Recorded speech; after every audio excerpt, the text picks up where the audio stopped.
Hello guys, it's Chika time. This is the Wata Paris over and of course, nandito ngayon kasama natin ang ating Striking TV. Striking TV ating bisita. Ang aking Asawa, bodyguard. bodyguard ba? Jowa ba at bodyguard? Ano ba talaga? Jowa, bodyguard. Siya yung kasama ko nag-viral na bodyguard daw ko, no? Pero sa totoo lang, Bodyguard talaga siya. magjowa kami. Kung bashers na naman ngayon. Alam nyo ba, sorry ha, kung hindi ako nakapagpa-picture doon sa lahat ng pupunta dito. Kasi di ba busy nga rin ako. Ang sinasabi kasi nila, pag wala daw regalo, hindi daw ako nagpapapicture, which is hindi po yan totoo. Hindi po ako nanghihi. Kung pwede nga lang hindi tanggapin yung mga binibigay dito, hindi ko tatanggapin. Pero kabastusan naman yan. So para ma-prove ko lang sa inyo na hindi po ako nanghihingi sa inyo ng regalo kung sino man po yung pumunta dito. Ang pakiusap ko lang po sana, kung pwede, pag busy naman ako, bigyan naman ako pagkakataon na mapagtrabaho para maayos din yung negosyo ko. Ngayon, maraming salamat, Babies Rodriguez, ang daming stars.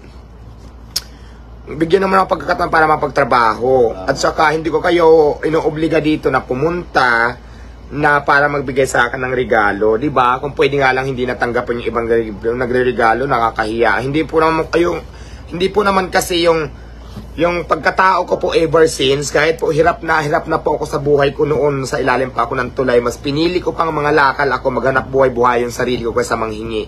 Kaya sana pwede ba, huwag nyo sa aking ipamukha na pag wala kang regalo, hindi ka mapagpa-picture, hindi ka entertainin yan. Lumalaki na daw ang ulo. Oo, lumalaki ang ulo. Yung mga vlogger daw na may mga dala in-entertain ko, alam nyo po kung bakit to sila entertain, nakasit po yung schedule nila sa akin. Nakasit po yung schedule nila. So maliwanag na sa inyo, diba? Ibig sabihin, mga nakaraang araw pa, nagpa-schedule na niyan sila sa akin, kaya in-entertain ko sila ng maayos, diba? Kaya wag nyong ikumpara doon sa ibang biglaan na lang pumunta na nagpapa-priority pa kumpara doon sa trabaho ko. Naintindihan ko kung saan pa kayong lugar nang galing, medyo may kaluruan para pumunta lang sa akin. Na-appreciate ko yan para matikman yung Paris ko at makapagpa-picture tayo for souvenirs. So ngayon, ang gusto ko lang din maintindihan nyo, na sana, pag busy ako, kasi nagbibigay naman tayo ng time para sa magpa-picture, bigyan naman ako ng kahit konting pagkakataon lang para maayos, machiko kung ano yung kulang, makita ko, mamonitor ko yung mga tao kung nangungupit ba, makita ko yung mga taong naka-duty dito kung nandun pa ba sa mga pisto, machiko yung pagluluto kung tama ba, anong ginagawa ng mga nagluluto ko, yung mga tiga-slicer ko, lahat yan, minumonitor ko, ano pa ba yung mga kulang na mga kailangan dito na dapat kong orderin, di ba? So lahat yan ako ang utak. So bilang isang may-ari, hindi lang katawan ko yung pagod, pati minsan yung utak ko. Kaya minsan nakasimangot ako. Kaya ngayon sinasabi ko sa inyo, ngayon, kung hindi nyo pa rin kayang intindihin yon, ay wala na pa akong pakialam. Kasi sabi ko po sa inyo, may priority po sa akin, mas priority po sa akin yung negosyo ko. Pero nagbibigay naman po tayo ng time para sa interview, sa mga vlogging, may time po para sa nagpapapicture. Pero sana naman po, pag marami akong ginagawa at busy ako, intindihin nyo naman sinasabi ko, wait lang ha, kasi minsan gumagano na ako, kasi nagalo-halo na yung isip ko, yung utak ko, yung katawan kung anong unahin ko, kaya minsan, dagdag pa yung picture interview na nagpapa-priority, gumagano ako, wait lang ha, saglit na, may ginagawa ako, ganun na yung ugali ko, which is yun naman ang normal ko eh. Ngayon kung anong isipin nyo dyan, wala na pa akong pakialam. Basta ulitin ko, priority po sa akin yung negosyo ko. Nag-viral pala yung nakaraan, di ba? Ano yung pumila na, hindi mo na yung muka?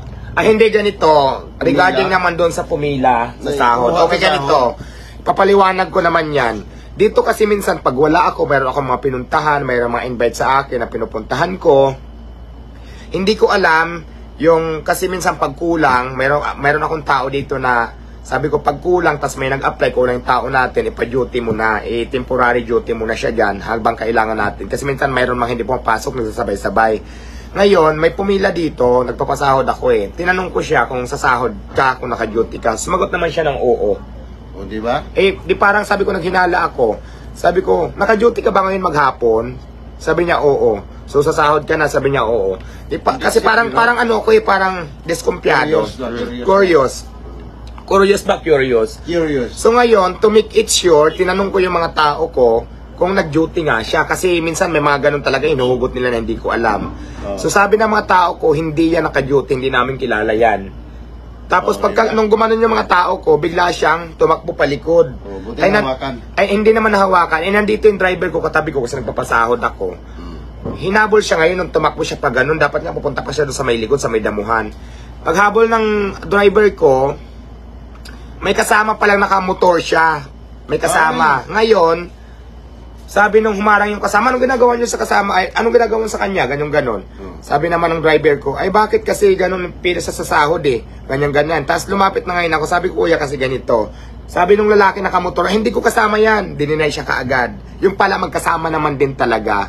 Ang point ko dito is, for my safety na din siguro, kasi di ba pira yung hawak ko kahit maliit lang na halaga, hindi ko naman sila kilala, tapos kung attitude nila, baka mamaya, ibang intensyon, di ba? Mahirap. So kaya ko sila pina-record sa guard, sa security guard, for my security purpose na din. Sabi ko, yung isa walang ID, yung isa naman, yung driver ng motor, siyempre may lisensya, pina-record ko. Yun, eh. Tapos yung plate number, para just in case, di ba, kung ano man mangyari, pero wala pong sakitan na nangyayari. Kaya ko yung ginawa, kasi para maging aware lang po din ang lahat, at saka, para din po sa may security purposes. So, ganun po tayo, pero, yon. Ang gwapo ng bodyguard. Yung una, dinidinay niya pa nakasama. Tapos nung umalis sila, magkasama talaga. So, yun lang. Taka lang ako sa part na yun. Baga naka-sit up na yun bago sila umalis. Hindi ko alam kung anong purpose, ang motibo nila. Kaya ko yun sinabi dito. Kasi marami nagtatanong eh. Dapat binigyan mo na lang. Dapat... Alam mo ako, pag kaya kong tumulong, alam kong deserve tulungan. Bakit hindi? Nagbibigay din po ako, nagsishare din po tayo ng blessing. Pero yun nga talaga... Yeah, for awareness lang kami. Hindi naman po lahat din kaya ko bigyan ng blessings. Kaya ko bigyan ng tulong kasi hindi po tayo mayaman. Kasi napapansin ko din sa ngayon, Diyos ko, ang dami na din napupunta sa akin dito pag hindi nabigyan galit pa. Mayroon pa nag-iiyak-iyak dyan. Ako nagbibigay talaga ako, depende lang yan kung deserve, kung kaya ko din tumulong. Hindi kaya sa Batang Quiapo. So ayan, para po sa inyong kaalaman, ganun lang po ha. Ngayon doon sa nagsasabing marumi, okay lang. Nagsasabing dugyot ako, okay lang yan, wala namang problema. Meron bang street food? Sabi ko nga sa inyo, tapos nagsasabing attitude na ako, nag-iba ng ugali dahil sa pera.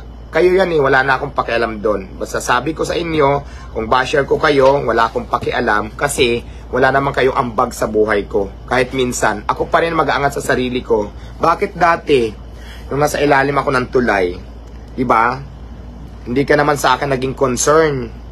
So, ako pa rin naman ang nag-angat sa sarili ko. Ako pa naman gumawa ng paraan para magkaroon ako ng negosyo. Well, kaya, thank you. kung sino ka man, kung ano man ang intention mo sa buhay ko, wala akong pakialam sa'yo. Diba? Basta ako sinasabi ko lang, wag mo na akong gawa ng istorya. Wag mo na akong i-content kung gusto mo. Kung galit ka sa akin, diba? Mag-scroll ka. Kung ayaw mo sa akin, wag kang pumunta. Ganun lang naman yun, kasimple. Kasi hindi naman tayo namimilit. Tama ba ako, my love? Yes, my love. Talaga ako. Shout out. Good morning, Jimmy. Visitahin po kita dyan, Bilya. Yun lang naman. Para lang po sa kaalaman correct. ng lahat. So, hindi po tayo namimilit. Yung mga hindi po tayo namimiwersa na manghingi ng regalo kung sino may nagbibigay. At hindi po obligasyon na magbigay sa ng regalo para magpa-picture ako. Wala pong ganun. Dahil nakilala po ako sa kasipagan ko, tumatayo po ako sa sariling paa na hindi po ako nanghihingi. Hindi ko po ugali ng umasa ng isang tao para magkaroon ako. Dahil pinilit ko talaga sa ilalim ng tulay, mas pinili ko pa ng halakal eh. Mga lakal ako noon kaysa manghingi dahil ayaw ko po ng ganun ang sasabihin nyo. Ngayon, wag mong ipamukha sa akin na mukha akong regalo, mukha akong pera. Dahil nagsisipag po ako, dumidiskarte ako para makaangat ako sa buhay nang hindi ako umasa kahit kaninong tao man. Tama. Ngayon, syempre, nagpapasalamat ako doon sa mga taong tumutulong sa akin at nagbibigay ng tulong. Kung tutuusin ko, pwede nga lang hindi tanggapin. Pero nakakahiya naman pag hindi natin tinanggap, di ba? Blessing yan eh. Blessing yan eh. Yan. Sabi nga nila, pag dumating ang blessing sa'yo, tanggapin mo at magpasalamat ka, maliit pa ng malaki. Kaya sa ngayon, sa mga basher ko, huwag niyong ipamukha sa akin na mukha akong regalo, mukha akong hingi, mukha akong ano pa, kung ano man inisip niyo na kung walang regalo, hindi entertainin. Hindi ako ganon. Nabubuhay po ako at tumatayo po ako sa sarili kong paa na hindi umasa kahit kanino man. Yun lang po, nagsasalita lang po ako.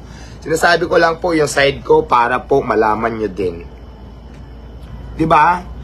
Kahit sinong tao, may regalo man o lahat, may regalo o wala, welcome. Lahat ng pupunta dito magpa-picture, hindi ko po sinasabing magbigay kayo para magpa-picture kayo. Okay lang po yan, basta ang hiniling ko lang sa inyo, bigyan nyo lang ako ng time pag busy ako, pero pag hindi naman busy, okay lang, go. Mag-picture tayo maghapon, mag-interview tayo maghapon. Pero pag oras naman po na may ginagawa ako, sana naman maintindihan nyo ako po sinasabi ko, mamaya na muna, busy ako. Diba? Kasi, ganun na po kasi ang nangyayari. Parang, lahat na lang ng kilos ko nababantayan. Winelcome ko na lahat ng vlogger, lahat ng basher na dito eh.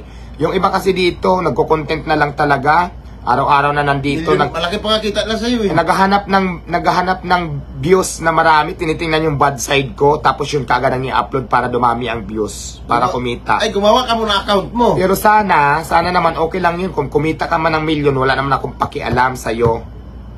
Ikaw yan eh, pinapayagan na kita. Pero sana maintindihan mo ako. Yun lang naman yun eh. Yung iba naghanap na lang ng bad sides ko. Diba? Ayaw naman papahawak ng ng tanggo-tanggo. Diba? Yun lang naman yun eh. Tapos, kung basta kung ano-ano, minsan may nagtitrip, may nagbigay sa akin na Diwata, regalo ko sa'yo. Parang nakalagay sa Sulat? Hindi. Parang nakalagay sa sa tubig na parang may isda, hindi ko alam kung patay na o ano. Tapos parang may kasama pa yung, hindi ko alam kung isda yun. Basta, sabi niya, Diwata, may camera eh. Diwata, regalo ko sa'yo. Sabi niya, katutuin kami sa Bayabo. Sabi ko, ay, nakatakot naman yun kasi nagulat ako eh. Kasi imagine mo, di ba, nasa... Ay, pinaprank ka, hindi ko alam kung regalo o nagtitrip lang siya. Tapos nung... Prank yun. Tapos nung... Ang sama ng mga comment din doon, pero wala naman akong pakialam. Parang napag-usapan lang natin. Parang... Kasi ganyan yung regalo sa iyo eh. Brands. Kaya ginanon mo, pero subukan niyang pera-pera ganyan. Natural, kung bigyan ako ng pera, di ba? Lahat naman tao kailangan pera, pero hindi po ako nangihingi, di ba? Miss Diwata Brands man dito sa Benguet. Oh, son! Magkakaroon dyan sa Benguet, gusto niya dyan. Alam ko matao lang yan. So yun lang naman. Pero para sa akin, Madam Diwata, no? Yung mga negatibong tao, like yung mga, yung mga baser, wala yan eh. Baser na yan eh. Yes, doon tayo sa may mga, yung may mga binigyan tayo ng attention, binigyan tayo ng halaga, no? Doon tayo, huwag tayo magbabase dyan sa mga baser eh. Bahala sa kayo sa buhay nyo. Hindi naman ako nagbabase dyan sa mga baser. Kaya inaano ko lang kasi minsan. Binigyan mo ng time. Ay ngayon may time tayo para may pagchika, di ba? Biyara nga tayo maglabi. Pero syempre, di ba? Kailangan din natin sabihin yung dapat natin sabihin. Hindi naman pwede na sila lang lagi ng sila yung ganyan eksena. So, kailangan din magsalita din tayo na naayos na nararamdaman natin. Bigyan natin ng time yung mga baser. Again, ulitin ko, hindi po obligado na magdala kayo sa akin ng regalo na kung ano pa man, kung ano pa mang gusto nyong ibigay sa akin. Dahil hindi po ako nanghihingi, sa totoo lang. Mayroon pa kasi dito na, yun nga, ulit-ulitin ko yung, pag wala kang regalo, hindi papansinin yan. Hindi po ako ganon. Hindi pa ako nabuhay sa panghihingi para lang po sa inyong kaalaman. Nagsisika po ako para sa sarili ko. Kumakayod ako na mag-isa nang hindi po ako nanghihingi na kahit kanino man. Yung po ang personalidad ko. Hindi pa ako tayo maasa sa hingi. Ngayon kung may magbigay sa akin ng bigay na hindi ako nanghingi, bakit hindi ko tanggapin? Bigayan. Ngayon kung gusto niyo naman, kasi yung iba sabi ng ganon, hindi naman kasi deserve niya tulungan ganyan-ganyan. Dapat yung iba nang mahirap yung tulungan. Di sabihin nyo doon sa nagbibigay, kayo ang bigyan, huwag ako. Kasi sila naman yung lumalapit sa akin eh, hindi naman ako. Yun lang naman yun, di ba? Kasimple. Doon nyo yan sabihin sa nagbigay sa akin ng mga bigay. Hindi sa akin, kasi ako binibigyan lang din ako. So yun lang. Ngayon, kaya ko sinasabi to kasi gusto ko mag-focus lang talaga tayo sa business. Pag may time naman sa picture, interview, vlogging. Kung gusto nyo, maging VIP rin kayo sa paningin nyo. Magpa-VIP kayo. Magpa-schedule kayo, di ba? Magpa-schedule kayo. Mag-vlog tayo maghapon kung kailan yung schedule nyo. Ganun lang kasimple. Di ba kasi nag-ano kayo yung iba kilalang vlogger, in interview, pag hindi ka naman kilalang vlogger, hindi ka papansinin yan. Kasi nga, hindi kayo naka-appointment, wala kayong schedule, ang dami ko kasing ginagawa. Ay, wala, at saka wala nang walk-in ngayon. Di ba? Kung gusto nyo rin maging ma-entertain ng maayos, kahit wala naman kayong dala, kahit hindi ko maobligado magdala kayo, magpa-schedule kayo sa akin. Ganun lang kasimple. Mga hanas kayo ng hanas na pag wala kang regalo, hindi ka bibigyan niya. Hindi po totoo yan, hindi po ako nanghihingi kahit kailan. May kita kami sa sa Diwata Pares, sa halagang 100 pesos. Again and again, hindi po tayo nabuhay sa panghihingi, nakakahiya yun. simula noon, mas pinili ko pa yung pangangalakal ko, kung construction ko, manang- para mabuhay mag-isa nang hindi ako nanghingi. Kaya wag niyong ipamuka sa akin ngayon na Sipag talaga nanghihingi simula ako. noon to. Simula na nanegosyo ako, sarili kong paayan, sarili kong sikap. Ngayon na lang naman na yan, yung mga ganyan yung ngayon kasi medyo nakilala tayo sa social media. Si Diwata. Pero syempre, Maraming salamat pa rin sa mga At appreciate. saka hindi, na-appreciate ko naman talaga. Nagpapasalamat pa rin ako doon sa mga taong Bigyan mo pa rin ng sumusuporta. kiss-kiss pa rin. Sige.